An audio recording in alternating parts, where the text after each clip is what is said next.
Hello, everyone. Number one Marmaduke fan here. I just read the hardcover edition of the Book of Ruth in one sitting. I also have the variant covers I got here as I think a gold level supporter. Let me find. Yeah, there's all those diamond and platinum sponsors above me, but there I am, number one Marmaduke fan as a gold sponsor. I'm really happy with what I read. So now the Kickstarter and Indiegogo for this are over. It wouldn't surprise me if Meredith, Finch, and Colin Dyer maybe have plans for re-releases of this in the future. So I will link to both of their, Twitter and Facebook, so you can follow them for updates. But I'm very, very happy with this purchase. I was really happy with the preview art they shared, so I had high expectations. Let's hop into it gently. I don't want to hurt it. Did I get a sketch too? I don't think I got a sketch. I just think I collected the different variant covers. So, and also some really nice alternative ones. Here, I'll show you this. Okay, so Lee Weeks. This one's the Lee Weeks cover, cover B. Cover C is by Jason Fabuk and Brad Anderson. There's the Fabuk and Anderson. Cover D is by Billy Tucci, and who's the inker? Wes Hartman on this one.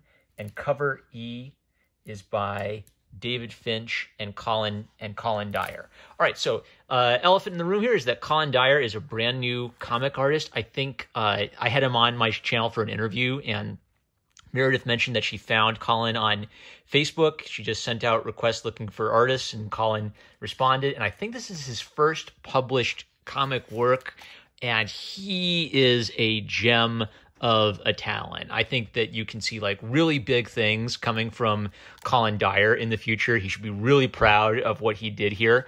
One of the nicest things about this is he does actual black and white art, not color art that just feels like it got awkwardly changed to grayscale. And you have to think a lot about this. Like, what's the difference between like taking a screenshot of a cartoon and changing it to grayscale and someone who draws in black and white and actually makes it look good in black and white? I think has a lot to do with value and balance.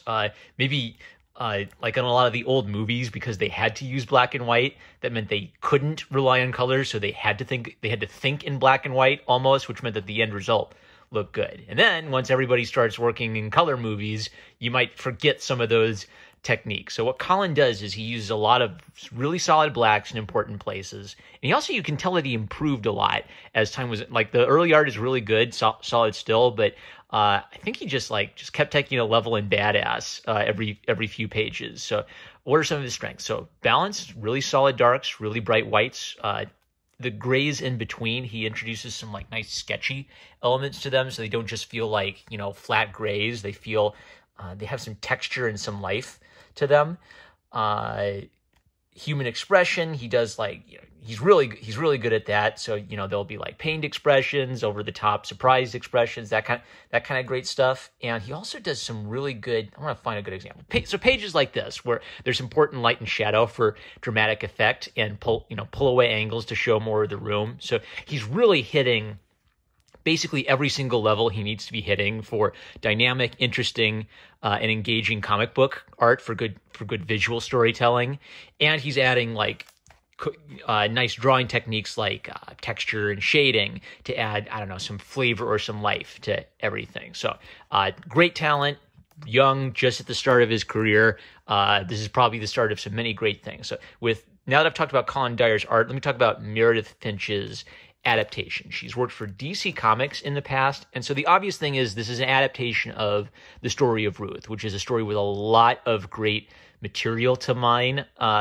It's really just when you reread the Book of Ruth, it's a really what would the word for be? I guess like Jordan Peterson language here. It's sort of like the primal love story, where it has all of the elements in, the great romance novels of later generations, all the great fairy tales of later generations. Ruth contains a lot of that. And one of the toughest things must have been taking something which exists in sort of the Jewish cultural context of, like pre-Jesus, pre-King David Israel, and then trying to bring that into an American context. So let me give you a couple little examples. So Naomi travels to a far-off kingdom, and the biblical Naomi, it's implied that it's a pagan kingdom. So there's this like real cultural religious divide between Ruth's people and Naomi's people, the Jews.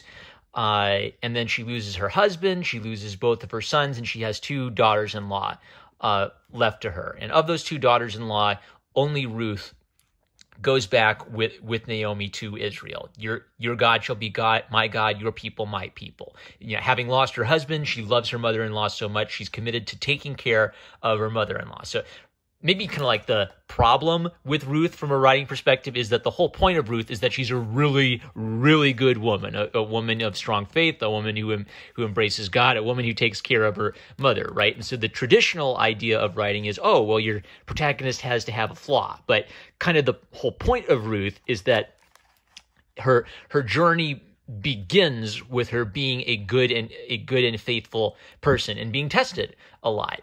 I like how Meredith, she brought in elements like the stock crash of 1929 and the Dust Bowl, right? That's a really clever way of taking something that's specifically American and connecting it to sort of the Jewish cultural problem of a famine.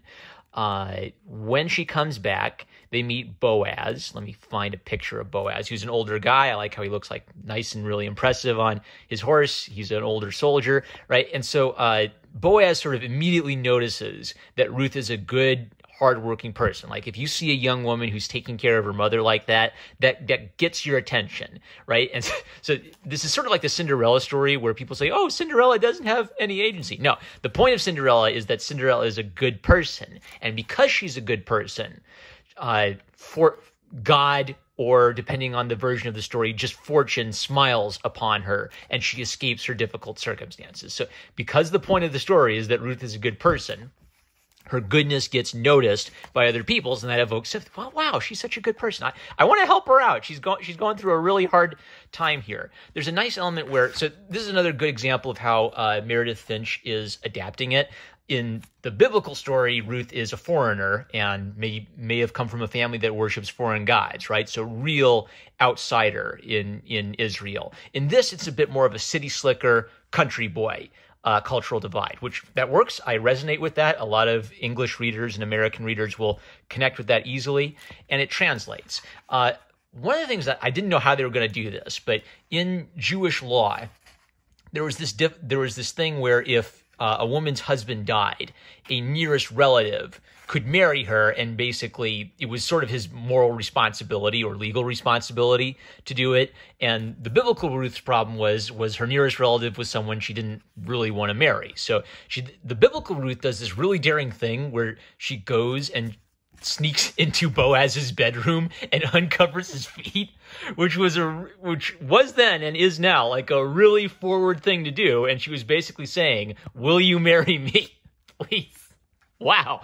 The Bible kicks butt. You read the Bible, kids, right? And so then Boaz and Ruth hatch a plan to get her out of the legal situation where she could be forced to marry her nearest relative and instead marry Boaz, the guy she likes, right? Some of this has to get reinterpreted because that is Jewish law, and that wouldn't make sense if you just plunked it down into the American cultural context. So what Meredith does is, again, she brings in sort of an American cognate. She brings in the Snidely Whiplash melodrama villain, even complete with the curled mustache, who has a sinister plan to cheat the old widow out of her family's land so he can grab it up, right? That's such an American classic, and Boaz has to kind of like use his business smarts to help out Ruth in this situation. So it's fantastic.